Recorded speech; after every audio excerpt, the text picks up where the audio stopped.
Aku akan mulai diskusinya, tapi cuma dipersingkat aja. Aku persingkat maksudnya.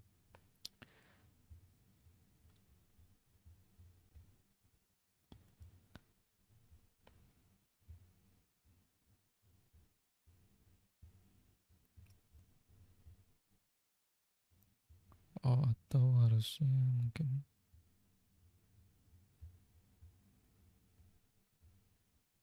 Nah, kita mau bahas clean code. Sebenarnya gak apa-apa ya kalau ada pertanyaan terkait kelas di ini aja. Kita bahas kelas dulu baru ini sih. Ini kalau sebentar juga nggak apa-apa sih. Atau mungkin nggak dibahas, mungkin bisa kita bahas di pertemuan selanjutnya. Kita mau bahas clean code. Sebenarnya nyambung juga sama yang kemarin terkait dry. Jadi di software engineering itu kebersihan kode itu penting ya. Bisa bisa dilihat ya kalau rumah kita bersih, rumah kita rapi, nyari sesuatu itu gampang ya. Nah ini juga sama di kode itu. Kalau kodenya bersih, kodenya clean, agak aneh sih kalau nyebut kodenya bersih ya. Kita sebut aja kodenya clean ya. Kalau kodenya clean, nyari apa-apa tuh gampang, terus baca kodenya pun gampang gitu ya. Kalau kodenya gampang dibaca, berarti mau tambah edit kode itu gampang apa? Ya, mau ngedit, mau ngupdate kode itu gampang. Atau ngupdate fiturnya. Jadi ngotak-ngatik kodenya gampang. Nah ini clean code itu maksudnya adalah kodenya mudah dibaca, terus maksudnya jelas, strukturnya konsisten, dan gampang didebug. Gampang didebug karena ya kodenya mudah dibaca gitu.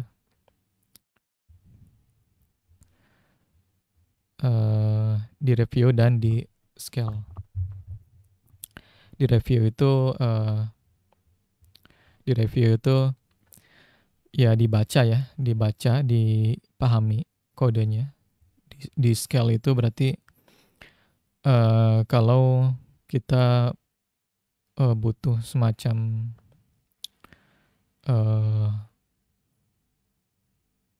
kayak menambah-nambah fitur gitu. Jadi aplikasinya diperbesar gitu lah ya. Atau diperbesar dalam hal fiturnya gitu ya. Fiturnya diperbanyak. Kalau kodenya mudah dibaca ya gampang gitu. Ini kan misalkan kode A, B ini ngapain gitu ya. Apakah kita bisa ngedit kode ini? Berarti itu mungkin debug ya.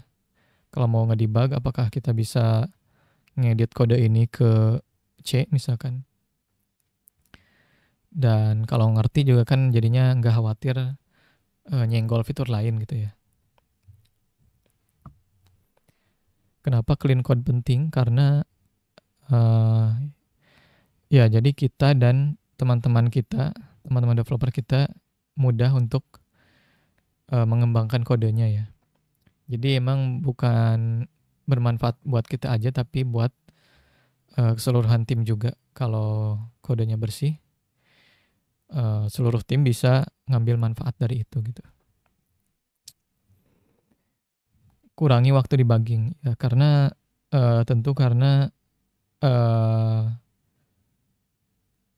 kita bisa mudah memahami maksud dari kodenya ya.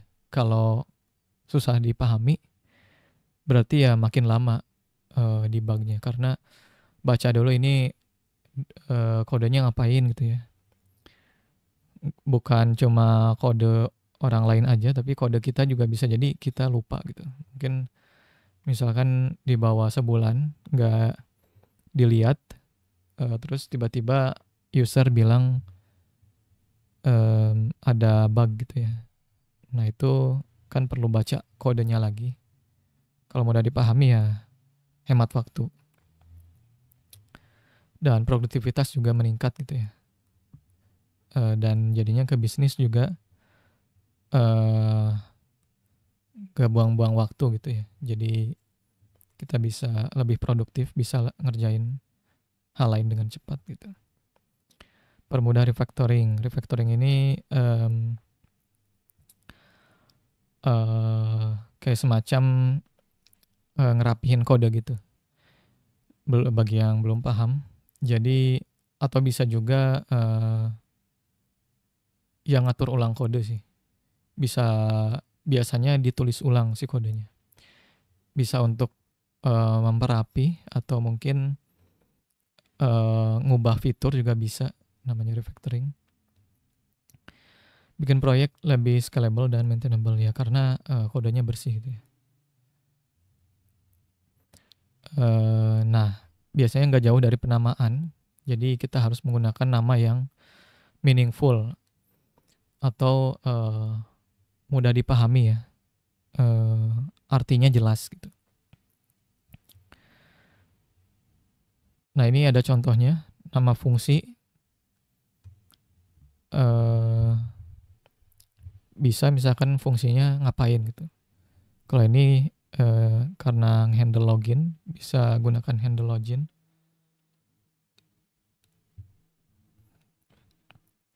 Nama state ya ini dijelaskan gitu. Dinamai dengan jelas dia tuh state buat apa. Ini misalkan terkait dengan loading, jadi bisa pakai isLoading. Aku juga kalau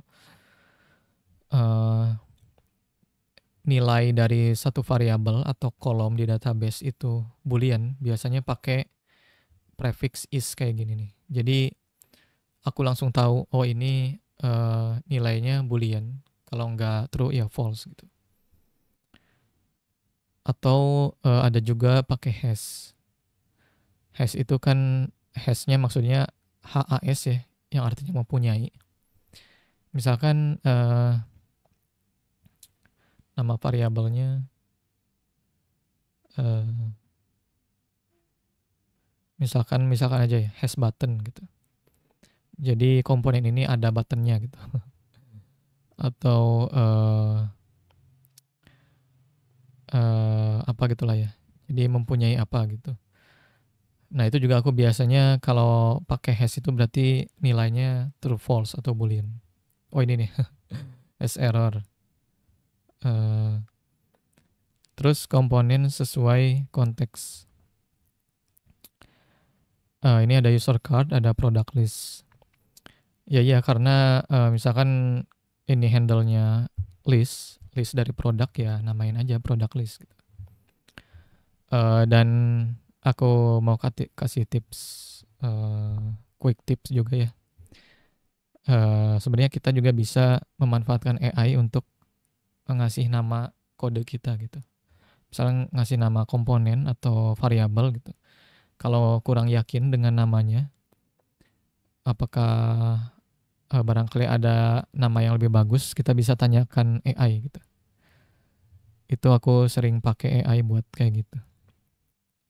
Nah, hindari nilai-nilai yang nggak jelas maknanya ya. Kayak X, data, stuff. Kalau tem sih sebenarnya ini sih bisa aja sih. Apalagi kalau konteksnya jelas ya. Misalkan mau nuker nilai variabel, mungkin bisa aja gitu. Kasih nama tem gitu. Nah, ini kalau X data stuff ini emang sulit ya menerka artinya gitu. Ini ngapain? Atau tapi kalau misalkan kayak di looping, mungkin kita bisa pakai i gitu ya. Karena i itu sering dipakai buat di kondisi looping gitu. Menurutku itu sah-sah aja sih. Pokoknya di ini aja, dikira-kira aja. Kira-kira kita dan tim kita bakal langsung ngerti atau enggak gitu. Sebenarnya kalau nama variabelnya cuma 1, 2, 3 huruf, tapi semua orang pasti ngerti, itu sah-sah aja sih. Atau misalkan ada semacam umum lah ya, keumuman gitu ya. Kayak misalkan I tadi tuh, IJ itu kan udah umum ya. Itu buat eh apa buat looping ya, dipakai buat looping. Nah, ini contoh struktur clean code di struktur file atau folder. Pisahkan file berdasarkan fungsinya. Terus gunakan pattern. Ini tipsnya ya. Contohnya kalau aku pernah nyobain ini domain base, atau kalau browsing bisa kalian lihat, kalian cari namanya DDD, Domain Driven Design. Jadi itu ngatur kode atau struktur file foldernya itu berdasarkan domain dari fitur kita. Misalkan authentication gitu ya, out, terus ada misalkan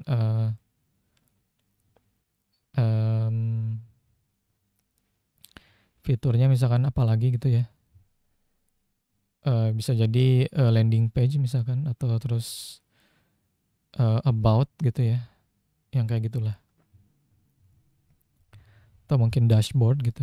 Nah, itu dikelompokkan berdasarkan dengan domainnya. Nanti di dalam domain itu isinya business logic dari aplikasi kita gitu.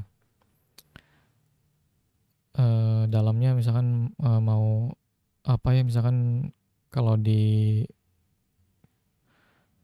front end apa ya, kalau di back end misalkan model gitu ya, terus apa gitu ya, bisnis logiknya. Atau sekedar ini juga kayak gini bisa aja ya. Jadi nah ini ya kayak gini, antara komponen dan page itu dipisahin. Button disimpan di components, components button. Kalau page ada di pages. Bisa home, about,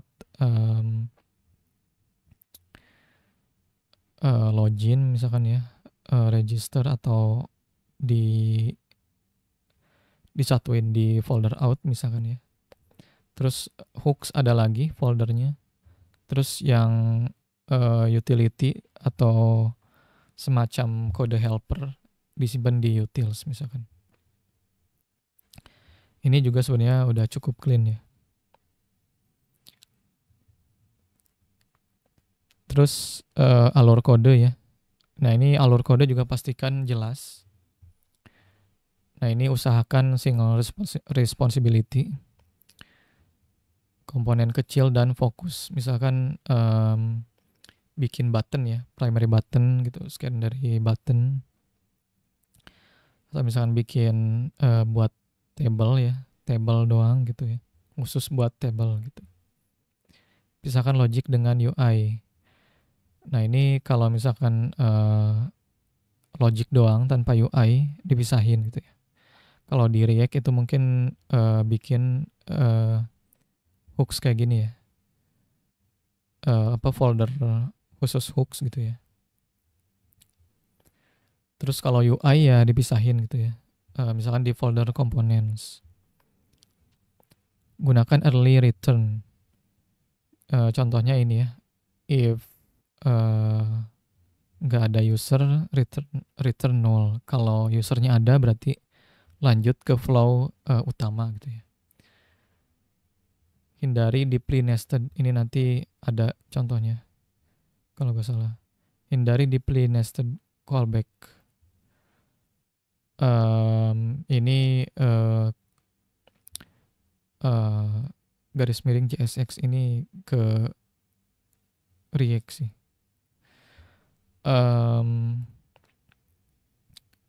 Deeply nested callback ini kira-kira misalkan ada ini ya, ada callback terus dalamnya callback lagi, ada dalamnya callback lagi. Nah, itu sebisa mungkin dihindari ya.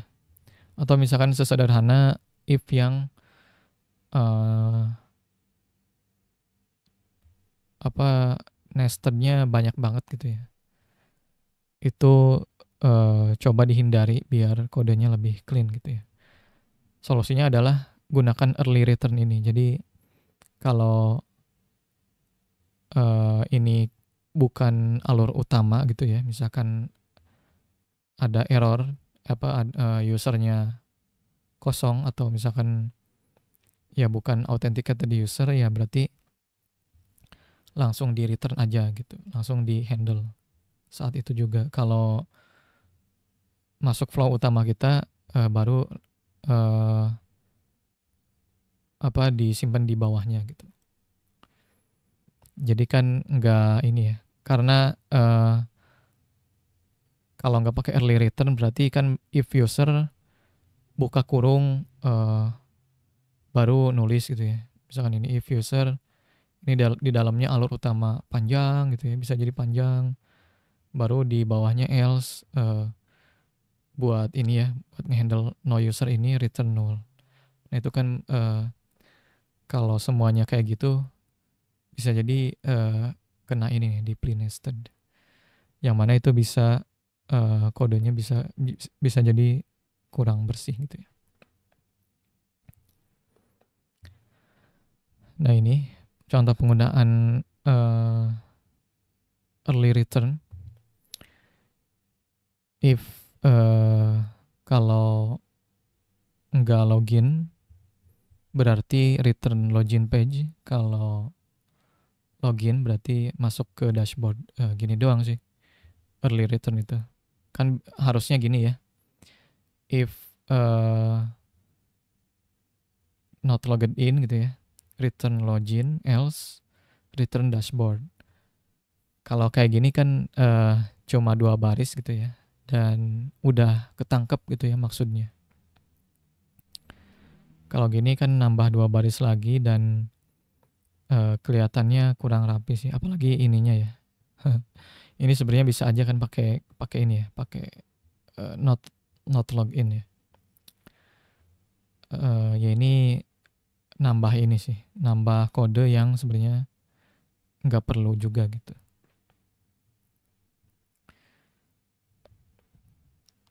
Nah ini alat bantu clean code. Bisa pakai linter ya, kayak ESLint dan Prettier. Ini biar kodenya clean dan kalau satu tim pakai standar yang sama juga bisa lebih rapi gitu ya, karena standarnya nggak kemana-mana. Cara ngodingnya nggak kemana-mana gitu. Cara ngodingnya sama. Terus ini kalau memungkinkan ganti bahasa bisa pakai TypeScript gitu ya. Tapi saranku kalau timnya pakai JS ya udah pakai JS aja gitu. Untuk typing dan dokumentasi otomatis. Karena TypeScript itu typingnya bagus ya. Jadi variabel-variabel itu dipaksa ada type-nya ya. Misalkan kalau string harus dijelasin string, kalau number gitu ya. Stylein nih buat CSS atau SCSS. Aku kayaknya belum pernah pakai sih, tapi coba aja dicobain nih. Komponen storybook untuk dokumentasi visual ya. Atau ya minimal tadi ya nerapin naming yang jelas gitu ya.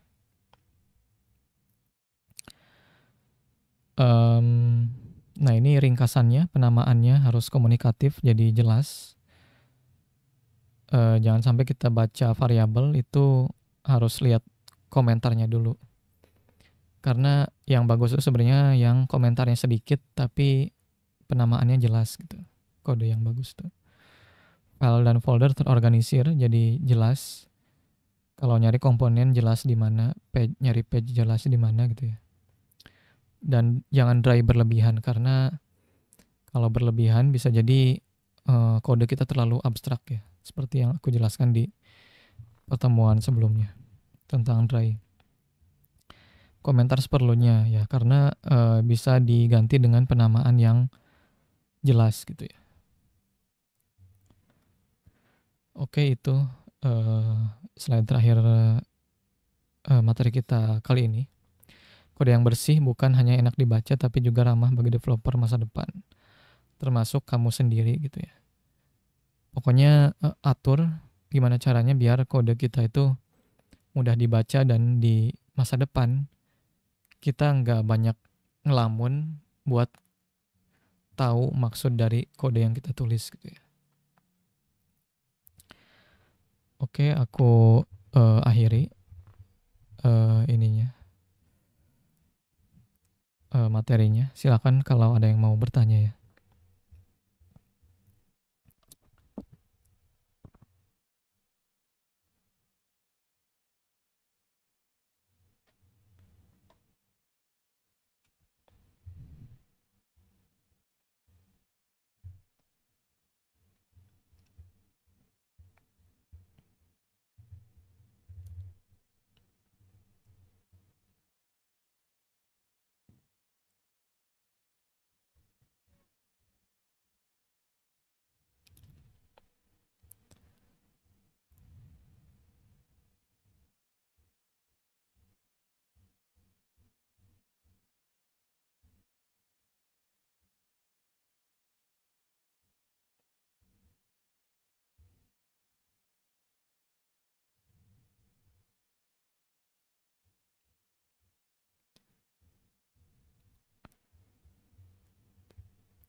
Kita coba lihat em,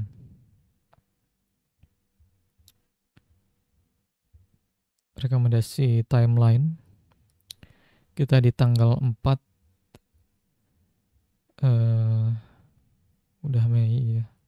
Bentar lagi sih. Tanggal 4 harusnya di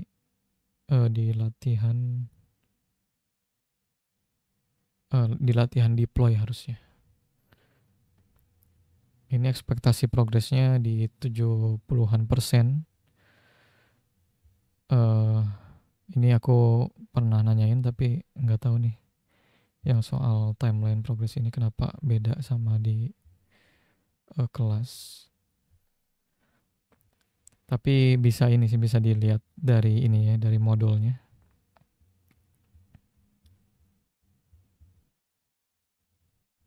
Deploy itu deployment. Nah, ini ada deployment aplikasi.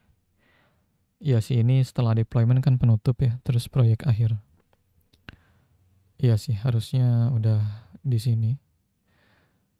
Tapi nggak apa-apa di ini aja. Silahkan dicicil aja ya. Dan saranku juga kalau bisa eh, oh iya sih benar, benar, benar ini sih.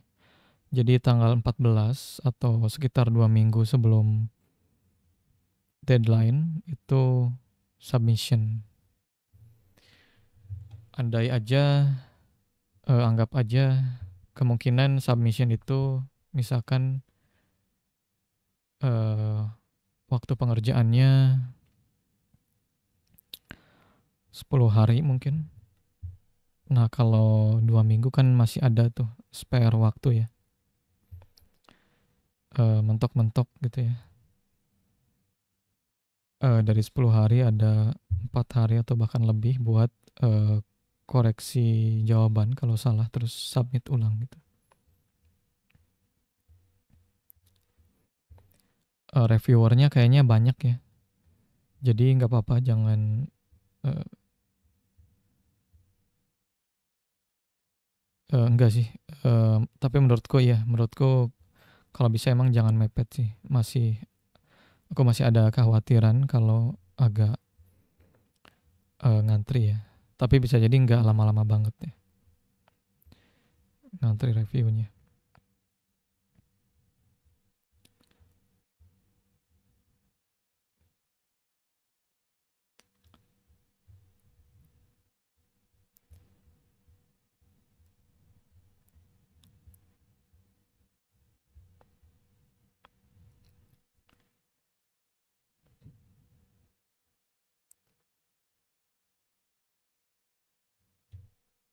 Ya harusnya sih pengalamanku dulu sih, emang submission itu nggak jauh dari apa yang sudah dipelajari gitu ya.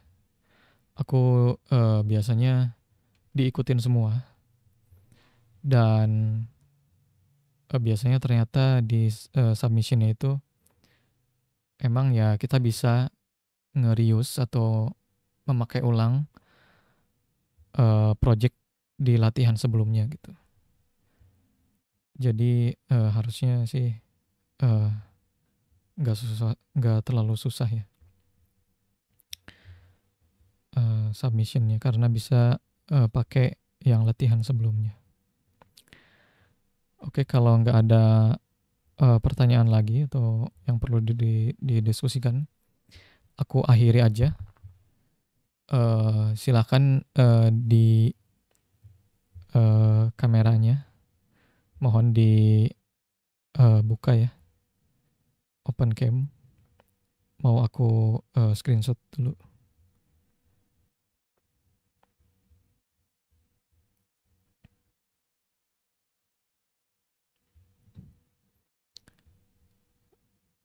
Oke. Slide pertama yang mana nih? Ini ya? Ini gitu maksudnya?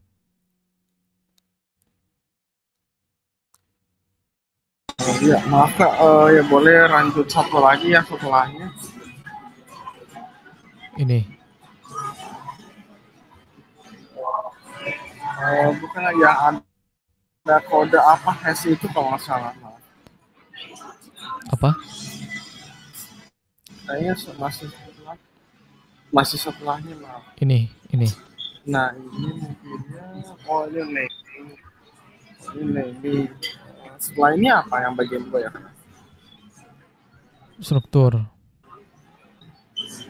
Berarti udah sih kayaknya. Ya, oh ya betul udah yang tadi ya. Udah sih Kak, makasih Kak. Oh ya, sama-sama Mas. Ya maaf Kak, saya belum bisa open cam sih soalnya lagi di luar juga. Oh ya, ya udah. Oke Kak. Silakan, open cam lagi.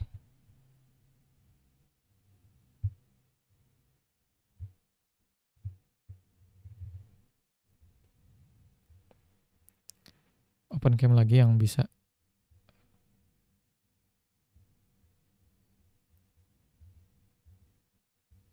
Bentar. Ada lagi?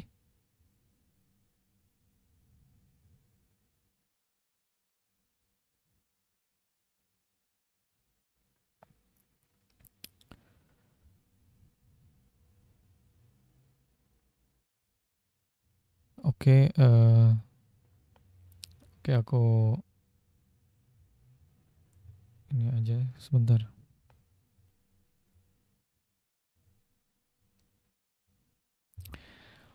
Oke, aku coba mulai. 1, 2, 3.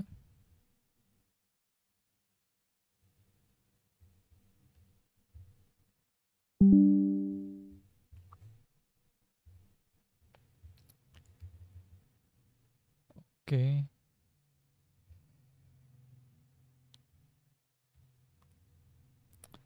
Oke, terima kasih teman-teman yang sudah menyempatkan hadir.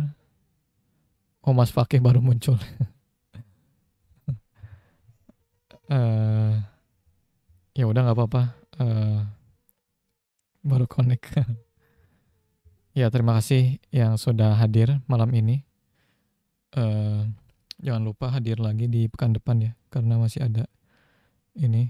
Nanti aku update temanya di Google Calendar, belum diupdate. Dan bagi yang masih banyak sih yang belum lulus, silakan dicicil ya.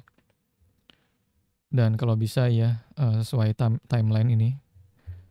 Menurut aku udah pas ini timelinenya, rekomendasi timeline. Dan ya jaga kesehatan.